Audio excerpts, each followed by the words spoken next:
উপলক্ষে পবিত্ৰ ধৰ্মধ্বজা উত্তোলনস্থলীত উপবিষ্ট হওয়া আমাৰ শ্ৰদ্ধাৰ বাপ বান্ধব আইমাতৃ সেবক সেবিকা যুৱক যুৱতী কণ কণ মইনাহঁতৰ লগতে অতিকৈ শ্ৰদ্ধাৰ স্থানীয়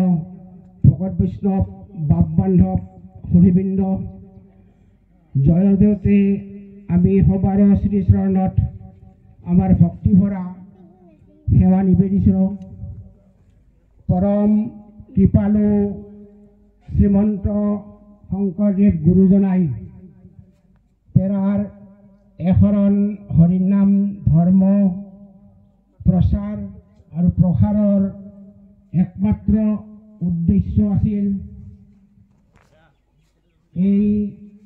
অজ্ঞান অন্ধকাৰ তথা সেই সময়ত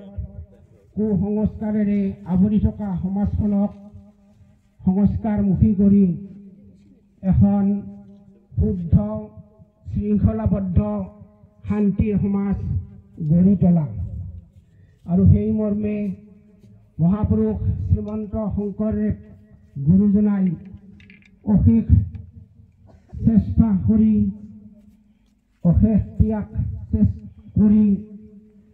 জাতি ধৰ্ম বৰ্ণ নিৰ্বিশেষে